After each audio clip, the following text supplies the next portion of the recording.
ಸೌಜನ್ಯಗೆ ನಿವೇದನ ಕಡಿಮೆ ಬಾಡ್ಗೆ ಮತ್ತೆ ಅಡ್ವಾನ್ಸ್ಗೆ ತನ್ನ ಮನೆಯನ್ನ ಬಾಡ್ಗೆಗೆ ಕೊಡ್ತಾಳೆ. ಹಾಗೆ ತನ್ನ ಗೆಳತಿ ಅನುಪಮಾಳಿಗೆ ಸಹಾಯ ಮಾಡೋ ಸಲುವಾಗಿ ರಾತ್ರಿ ಹೊತ್ತಲ್ಲಿ ಆಸ್ಪತ್ರೆಗೆ ಹೊರಟ ನಿವೇದನಳ ಸ್ಕೂಟಿ ಕೆಟ್ಟು ನಿಂತಾಗ ಅವಳೆದ್ರು ಕಾರು ನಿಲ್ಲಿಸ್ತಾನೆ ನಿರಂಜನ್. ನೀವು ನಿವೇದನ ಅಲ್ವಾ? ಆಕೆ ಪಿ ಕಾಲೇಜ್ ಲೆಕ್ಚರರ್ ಅಂದವರ ಮಾತಿಗೆ ನಿವೇದನ, ಹೌದು ಸರ್. ನೀವು ನಿರಂಜನ್ ಸರ್ ಅಲ್ವಾ, ನಮ್ಮ ಕಾಲೇಜಿನ ಡೈರೆಕ್ಟರ್ಗಳಲ್ಲಿ ಒಬ್ರು ಅಂತ ಕೇಳಿದಾಗ, ಹಾ ಹೌದು, ನೀವೇನು ಈ ಹೊತ್ತಲ್ಲಿ ಅದು ಮಳೆಲಿ ಎಂದು ತನ್ನ ಮಾತನ್ನ ಅರ್ಧಕ್ಕೆ ನಿಲ್ಲಿಸಿದ ನಿರಂಜನ್ಗೆ ಇರೋ ವಿಷಯವನ್ನೆಲ್ಲ ಹೇಳ್ತಾಳೆ ನಿವೇದನ. ಆಗ ನಿರಂಜನ್, ನಿಮ್ಗೇನು ಅಭ್ಯಂತರ ಇಲ್ಲ ಅಂದ್ರೆ ನನ್ನ ಕಾರಲ್ಲಿ ಬನ್ನಿ, ಡ್ರಾಪ್ ಕೊಡ್ತೀನಿ ಅನ್ನೋ ನಿರಂಜನ್ ಮಾತಿಗೆ ಒಪ್ಲೇಬೇಕಾದ ಅನಿವಾರ್ಯತೆ ಇತ್ತು. ಮಳೆಯಲ್ಲಿ ಒದ್ದೆಯಾಗಿ ನಿಂತು ನಡುಕ್ತಾ ಇದ್ದ ನಿವೇದನಾಗೆ ಅವಳು ಒಪ್ಪಿ ತನ್ನ ಕಾರಲ್ಲಿ ಕುಳಿತು ಒದ್ದೆಯಾದ ಸೆರ್ಗನ್ನ ಮೈ ತುಂಬಾ ಹೊತ್ಕೊಳ್ಳೋ ಪ್ರಯತ್ನ ಮಾಡುವಾಗ ಕಾರಿನ AC ಆಫ್ ಮಾಡಿದ ನಿರಂಜನ್ ತಾನು ತೊಟ್ಟಿದ್ದ ಕೋಟ್ ಕಳ್ಚಿ ಅವಳೆದ್ರು ಹಿಡಿತಾನೆ. ಆಗ ನಿವೇದನ, ಇಟ್ಸ್ ಓಕೆ, ಪರವಾಗಿಲ್ಲ ಸರ್ ಅಂತ ಮುಜುಗರ ತೋರ್ಸಿದ್ರೆ, ಪರವಾಗಿಲ್ಲ ತಗೊಳ್ಳಿ ಮೇಡಮ್ ಅಂತ ಮತ್ತೆ ಅವಳತ್ತ ಕೋಟ್ ಚಾಚ್ತಾನೆ ನಿರಂಜನ್.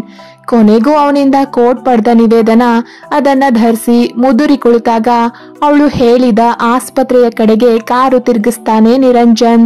ಇಬ್ರು ನಡುವೆ ಯಾವುದೇ ಒಂದು ಮಾತಿಲ್ಲ. ಇಬ್ರು ಒಬ್ರಿಗೊಬ್ರು ನೋಡ್ತಲೂ ಇಲ್ಲ.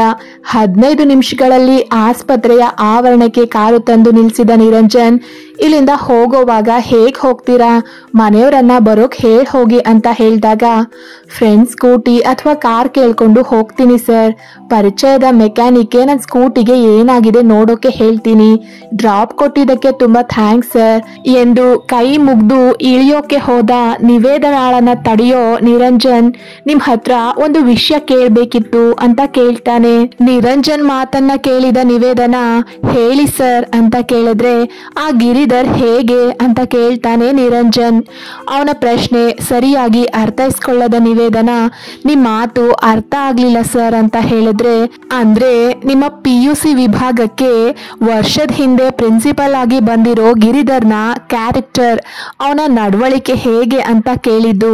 ವ್ಯಕ್ತಿ ಹೇಗೆ, ಕೆಲ್ಸದ ವಿಷಯದಲ್ಲಿ ಅವನ ಬಗ್ಗೆ ಅನುಮಾನ ಇಲ್ಲ, ಬಟ್ ಅವನ ವರ್ತನೆ ಬಗ್ಗೆ ಕೇಳ್ತಾ ಇದ್ದೀನಿ. ಹೇಗೆ ಆ ಮನುಷ್ಯ ಎಂದು ನೇರವಾಗಿ ಕೇಳಿದಾಗ, ಅವನು ಯಾವಾಗ್ಲೂ ನನ್ನೊಂದಿಗೆ ಅನುಚಿತವಾಗಿ ವರ್ತಿಸೋಕೆ ಬರ್ತಾನ ಅಂತ ಹೇಳ್ಬಿಡ್ಲಾ ಅಂತ ಒಂದು ಕ್ಷಣ ಯೋಚಿಸಿದ ನಿವೇದನ, ಮರುಕ್ಷಣವೇ ಬೇಡ ಬೇಡ, ಅವನ ಬಗ್ಗೆ ಯಾರು ತಪ್ಪಾಗಿ ಹೇಳಲ್ಲ, ನಾನ್ ಮಾತ್ರ ಹೇಳಿದ್ರೆ ಯಾರು ನನ್ನ ಮಾತನ್ನ ನಂಬಲ್ಲ ಅಂದ್ಕೊಂಡು ಒಳ್ಳೆಯವ್ರೆ ಸರ್ ಅಂತ ಮಾತ್ರ ಹೇಳ್ತಾಳೆ ನಿವೇದನ. ನಿವೇದನಳ ಮಾತನ್ನ ಕೇಳಿದ ನಿರಂಜನ್ ಗಂಭೀರವಾಗಿ ಹೂ ಅಂತ ಅಷ್ಟೇ ಹೇಳಿ, ಸರಿ ನಾನು ಹೋಗ್ತೀನಿ, ನೀವು ಕೂಡ ಹೋಗುವಾಗ ನಿಮ್ ಮನೆಯವ್ರಿಗೆ ಕರೆ ಮಾಡಿ ಹೋಗಿ, ಒಬ್ಬೊಬ್ರೆ ಓಡಾಡೋದು ಅಷ್ಟು ಸೇಫ್ ಅಲ್ಲ ಅಂತ ಹೇಳಿ ಹೋದ್ರೆ ನಿವೇದನ ಕೂಡ ಆಸ್ಪತ್ರೆಯ ಒಳಗಡೆಗೆ ಹೋಗ್ತಾಳೆ.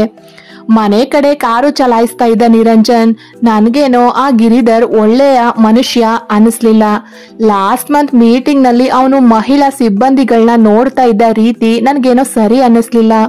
ಅಷ್ಟೇ ಅಲ್ಲ, ಲಾಸ್ಟ್ ವೀಕ್ ಕೂಡ ಕಾಲೇಜಿನ ಡೈರೆಕ್ಟರ್ ಇಬ್ರು ಮನೆಯ ಪಾರ್ಟಿಗೆ ಹೋದಾಗ ಕೂಡ ಅವನು ಹೆಚ್ಚು ಕುಡ್ದು ತೂರಾಡಿ ಕೊನೆಗೆ ಯಾವುದೋ ಹೆಂಗಸಿನ ಜೊತೆಗೆ ಹೋಗೋದನ್ನ ನಾನೇ ನೋಡಿದ್ದೀನಿ.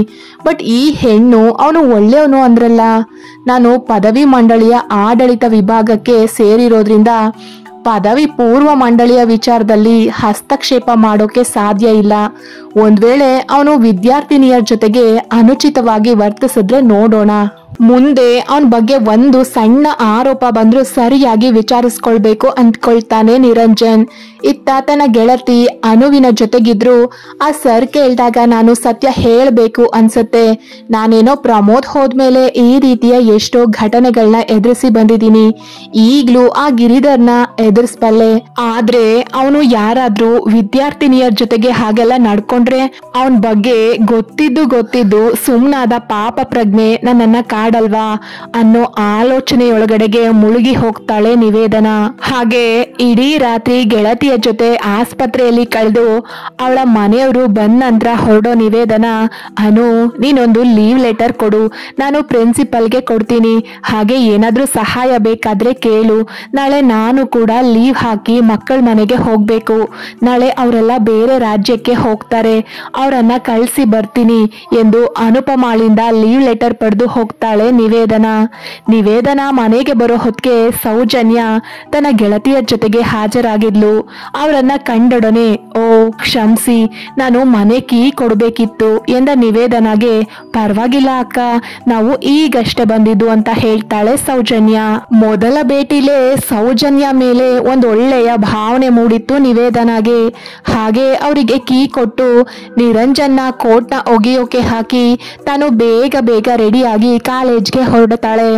ಸ್ಕೂಟಿ ಆದ್ರೆ 20 ನಿಮಿಷಕ್ಕೆಲ್ಲ ಕಾಲೇಜ್ಗೆ ಹೋಗ್ಬೋದು. ಆದ್ರೆ ಇವತ್ತು ನಡ್ಕೊಂಡೆ ಹೋಗುವಾಗ ಅವಳೆದ್ರು ಕಾರ್ ನಿಲ್ಲಿಸ್ತಾನೆ ಸೌರಭ್. ಮೇಡಮ್ ನಡ್ಕೊಂಡು ಹೋಗ್ತಾ ಇದ್ದೀರಾ, ಬನ್ನಿ ಡ್ರಾಪ್ ಮಾಡ್ತೀನಿ ಅಂತ ಹೇಳ್ತಾನೆ. ಆಗ ನಿವೇದನಾ, ಪರವಾಗಿಲ್ಲ ಸರ್, ನಂಗೆ ಬೇರೆ ಕೆಲಸ ಇದೆ, ನೀವು ಹೋಗಿ ಅಂತ ಸುಳ್ಳು ಹೇಳೋ ನಿವೇದನಾ ನಡ್ಕೊಂಡೆ ಹೋಗ್ತಾಳೆ. ಬೆಲ್ ಬಾರ್ಸೋಕೆ ಇನ್ನೂ ತುಂಬಾ ಸಮಯ ಇದ್ದಿದ್ರಿಂದ ಅನುಪಮಾಳ ಲೀವ್ ಲೆಟರ್ನ ಕೊಡೋಕೆ ಹೋಗೋ ನಿವೇದನಾಳನ್ನ ಕಂಡದ್ದೇ ತಡ ಬಾಲ ಬಿಚ್ಚೋಕೆ ಶುರು ಮಾಡಿದ್ದ ಗಿರಿಧರ್. ಏಂದನು ಇವತ್ತು ಎಷ್ಟು ಬೇಗ ಬಂದ್ಬಿಟ್ಟೆ, ಯಾವ್ದಾದ್ರೂ ನೆಪ ಹೇಳಿ ನಾನೇ ನಿನ್ನನ್ನ ಕರೆಸ್ಬೇಕು ಅನ್ಕೊಂಡಿದ್ದೆ, ಬಟ್ ನೀನಾಗಿ ನೀನೇ ಬಂದ್ಬಿಟ್ಟೆ. ನಿಜ ಹೇಳ್ಬೇಕು ಅಂದ್ರೆ ನಿನ್ನನ್ನ ನಿವೇದನಾ ಅನ್ನೋ ಬದಲು ನಿನ್ನ ಗಂಡ ಪ್ರಮೋದ್ ಕರೀತಾ ಇದ್ದ ಹಾಗೆ ಧನು ಧನು ಅಂತ ಕರೆಯೋದೇ ನನಗಿಷ್ಟ. ನಾನಂತ ನಿನ್ನನ್ನ ಕಂಡಾಗ್ಲೆಲ್ಲ ಈ ರೀತಿ ಒಲವು ತುಂಬಿದ ಮಾತುಗಳನ್ನೇ ಆಡ್ತೀನಿ. ಆದ್ರೆ ನಿನಗೆ ನನ್ನ ಮನಸ್ಸೇ ಅರ್ಥ ಆಗಲ್ಲ. ಗಂಡ ಸತ್ತ ವಿಧವೆ ಆದ ನೀನು 20 ವರ್ಷದಿಂದ ಯಾವ ಸುಖ ತಾನೇ ಪಟ್ಟಿದ್ಯಾ ಹೇಳು. ನಿನಗೂ ಗಂಡ ಇಲ್ಲ, ನನಗೂ ಹೆಂಡತಿ ಇಲ್ಲ. ನೀನು ಒಪ್ಕೊಂಡ್ರೆ ನಾನು ನಿನ್ಗೆ ಗಂಡ ಆಗೋಕೆ ಸಿದ್ಧ ಅಂತ ಇದ್ದ ಗಿರಿಧರ್ನ ಮುಖದ ಮೇಲೆ ಅಲ್ಲಿಯೇ ಲೋಟದಲ್ಲಿದ್ದ ನೀರನ್ನ ಎರ್ಚಿದ ನಿವೇದನಾ, ನಿನ್ನ ಲಿಮಿಟ್ ನಲ್ಲಿ ನೀನಿದ್ರೆ ಒಳ್ಳೇದು, ಅದು ಬಿಟ್ಟು ಈ ರೀತಿ ಆಡೋಕ್ ಬಂದ್ರೆ ನಿನ್ನ ಸ್ಥಾನಕ್ಕೂ ಗೌರವ ಕೊಡದೆ ಕಾಲೇಜು ಅಂತಾನು ನೋಡ್ದೆ ಎಲ್ರೆದ್ರು ಮುಖದ ಮೇಲೆ ಬಾರಿಸ್ಬಿಡ್ತೀನಿ ಸ್ಕೌಂಡ್ರಲ್. ಇದೇ ನಿನಗೆ ಕೊನೆ ಎಚ್ಚರಿಕೆ. ಇದುವರೆಗೂ ನಾನು ಮೌನವಾಗಿದ್ದೆ ಅಂದ ಮಾತ್ರಕ್ಕೆ ಅದು ನನ್ನ ವೀಕ್ನೆಸ್ ಅಲ್ಲ, ನಿನ್ನ ಸ್ಥಾನಕ್ಕೆ ಕೊಡ್ತಾ ಇದ್ದ ಗೌರವ ಅಷ್ಟೇ. ಆ ಗೌರವವನ್ನ ಉಳಿಸ್ಕೊಳ್ಳೋದು ಬಿಡೋದು ನಿನಗೆ ಬಿಟ್ಟಿದ್ದು ಎಂದು ತೋರು ಬೆರಳನ್ನ ತೋರಿಸಿ ಎಚ್ಚರಿಕೆ ಕೊಟ್ಟು ಆಚೆಗೆ ಹೋಗ್ತಾಳೆ ನಿವೇದನಾ. ಅವಳು ಅಲ್ಲಿಂದ ಆಚೆಗೆ ಹೋದ್ ಕೂಡ್ಲೆ ಹಲ್ಲು ಕಡಿದ ಗಿರಿಧರ್, ಇವತ್ತು ನೀನು ಮಾಡಿದ ಈ ಅವಮಾನಕ್ಕೆ ನಿನಗೆ ತಕ್ಕ ಶಿಕ್ಷೆ ಕೊಡದೆ ಹೋದ್ರೆ ನಾನು ಗಿರಿಧರ್ ಅಲ್ವೇ ಅಲ್ಲ. ನೀನು ನನಗೆ 4 ಗೋಡೆಗಳ ಮಧ್ಯೆ ಅವಮಾನ ಮಾಡಿದೆ, ಆದ್ರೆ ನಾನು ನಿನ್ಗೆ 10 ಜನರೆದ್ರು ಅವಮಾನ ಮಾಡ್ತೀನಿ ಅಂತ ಹೇಳ್ತಾನೆ. ನಂತರ ನಿವೇದನಾ ತನ್ನ ಕೆಲಸದ ಕಡೆಗೆ ಮುಖ ಮಾಡ್ತಾಳೆ. ಆದ್ರೆ ಸೌರಭ್ಗೆ ಮಾತ್ರ ಇಂಗ್ಲಿಷ್ ಲೆಕ್ಚರರ್ ಸಂಧ್ಯಾಳ ಕಾಟ ಶುರುವಾಗಿತ್ತು. ಇತ್ತ ಸೌಜನ್ಯ ಕೂಡ ಮೊದಲ ದಿನ ಕೆಲಸಕ್ಕೆ ಹೋಗ್ತಾಳೆ. ಈಗಾಗ್ಲೇ ಅವಳಿಗೆ ಟೈಲರ್ ಮಿಷಿನ್ ತುಳಿದು ಅಭ್ಯಾಸ ಇದ್ರು ಗಾರ್ಮೆಂಟ್ಸ್ ನಲ್ಲಿ ಬಳಸೋ ಸೇವಿಂಗ್ ಮಿಷಿನ್ ಬಳಸೋದು ಗೊತ್ತಿಲ್ಲ. ಹಾಗಂತ ಮೊದಲ ದಿನವೇ ಕೆಲಸ ಮಾಡಬೇಕು ಅಂತ ಯಾರು ಒತ್ತಡ ಹೇರೋದಿಲ್ಲ. ಇಂತಿಷ್ಟು ದಿನದ ಕಾಲಾವಕಾಶ ಇರುತ್ತೆ ಕೆಲಸ ಕಲಿಯೋಕೆ, ಅಲ್ಲಿವರೆಗೂ ಬೇರೆ ಕೆಲಸಗಳು ಇರುತ್ತೆ. ಆದ್ರೆ ಮಾತಿನ ಮಲ್ಲಿಯಾದ ಸೌಜನ್ಯಳಿಗೆ ಕೆಲಸ ಕಲಿಯೋಕೆ ಎಷ್ಟು ಉತ್ಸಾಹವಿತ್ತೋ ಮಾತಾಡೋಕೆ ಕೂಡ ಅಷ್ಟೇ ಉತ್ಸಾಹ. ಅವಳನ್ನ ಕೆಲಸಕ್ಕೆ ಇರಿಸಿದ ವಿಭಾಗದಲ್ಲಿದ್ದ ಸರಿಸುಮಾರು 30 ಜನರನ್ನ ಒಂದೇ ದಿನಕ್ಕೆ ಪರಿಚಯ ಮಾಡಿಕೊಂಡು ತನ್ನ ಊರಿನ ಕತೆ ಹೇಳೋಕೆ ಶುರು ಮಾಡಿದ ಸೌಜನ್ಯ, ನಾವು ಗೊತ್ತಲ್ಲ ಮಂಡ್ಯ ಹೈಕ್ಳು, ಯಾರಿಗೂ ಹೆದರಲ್ಲ ಎಂದು ಸ್ಟೈಲ್ ಆಗಿ ಹೇಳೋವಾಗ ಇದ್ದಕ್ಕಿದ್ದಂತೆ ಅವರ ವಿಭಾಗವೆಲ್ಲ ಎದ್ದು ನಿಲ್ಲುತ್ತೆ. ಯಾಕೆ ಏನಾಯ್ತು ಎನ್ನುತ್ತಾ ಹಿಂದೆ ತಿರುಗಿದ್ರೆ ಕಂಡಿದ್ದು ಕೋಪದಲ್ಲಿ ನಿಂತಿದ್ದ ನಿರಂಜನ್ನ ನೋಡಿ ಉಗುಳು ನುಂಗೋ ಸೌಜನ್ಯ, ಸರ್ ಅದು ನಾನು ನನ್ನ ಪರಿಚಯ ಹೇಳಿಕೊಳ್ತಾ ಇದ್ದೆ ಅಷ್ಟೇ ಎಂದು ಮೆಲ್ಲಗೆ ಹೇಳಿ ತಲೆ ತಗ್ಗಿಸಿದಾಗ, ನಿಮ್ ಕಂತೆ ಪುರಾಣಗಳನ್ನ ನಿಮ್ಮ ಮನೆಯಲ್ಲಿ ಇಟ್ಕೊಂಡ್ರೆ ಉತ್ತಮ. ಇಲ್ಲಿ ಕೆಲಸಕ್ಕೆ ಮಾತ್ರವೇ ಮೊದಲ ಆದ್ಯತೆ. ಇನ್ನೊಮ್ಮೆ ನೀವೆಲ್ಲ ಹರಟೆ ಹೊಡೆಯೋದು ನನ್ನ ಗಮನಕ್ಕೆ ಬಂದ್ರೆ ಎಲ್ಲರನ್ನು ಕೆಲಸದಿಂದ ತೆಗೆದು ಬಿಡ್ತೀನಿ ಎಂದು ಗಂಭೀರವಾಗಿ ಎಚ್ಚರಿಕೆ ಕೊಟ್ಟು ಹೋಗೋ ನಿರಂಜನ್ನ ಬೆನ್ನು ನೋಡೋ ಸೌಜನ್ಯ ಮೊದಲ ದಿನವೇ ಅವನಿಗೆ ಸಿಡುಕು ಮೂತಿ ಸಿದ್ದಪ್ಪ ಅನ್ನೋ ಹೆಸರನ್ನ ಇಟ್ಟು ಬಿಡ್ತಾಳೆ. ಇತ್ತ ಕಾಲೇಜಿನಿಂದ ಬಂದ ನಿವೇದನ ನಾಳೆ ಮಕ್ಳು ಮನೆಗೆ ಹೋಗ್ಬೇಕಾಗಿದ್ರಿಂದ ಒಗೆಯೋ ಬಟ್ಟೆಗಳನ್ನ ವಾಷಿಂಗ್ ಮಿಷಿನ್ಗೆ ಹಾಕೋಣ ಅಂದ್ಕೊಂಡು ನಿರಂಜನ್ನ ಕೋಟ್ ತೆಗೆದುಕೊಂಡಾಗ ಅದ್ರೊಳಗಡೆ ಅವನ ಪರ್ಸ್ ಮತ್ತೆ ಕೆಲವೊಂದು ಕಾರ್ಡ್ಗಳು ಸ್ವಲ್ಪ ದುಡ್ಡಿರೋದು ಸಹ ಕಾಣುತ್ತೆ.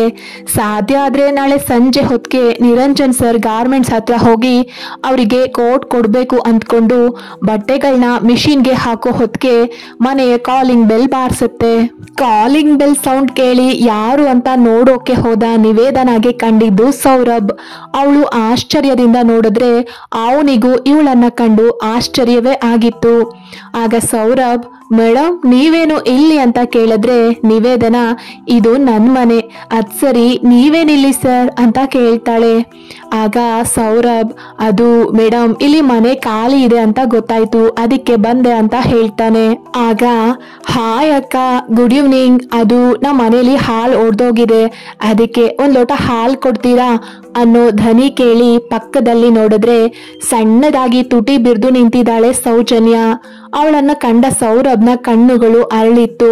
ಕತೆ ಮುಂದುವರಿಯುತ್ತೆ. ಯಾರೆಲ್ಲ ಸಬ್ಸ್ಕ್ರೈಬ್ ಮಾಡ್ಕೊಳ್ದೆ ಕತೆ ಕೇಳ್ತಾ ಇದ್ದೀರಾ ದಯವಿಟ್ಟು ಸಬ್ಸ್ಕ್ರೈಬ್ ಮಾಡಿಕೊಂಡು ಸ್ಟೋರಿಗಳನ್ನ ಕೇಳಿ.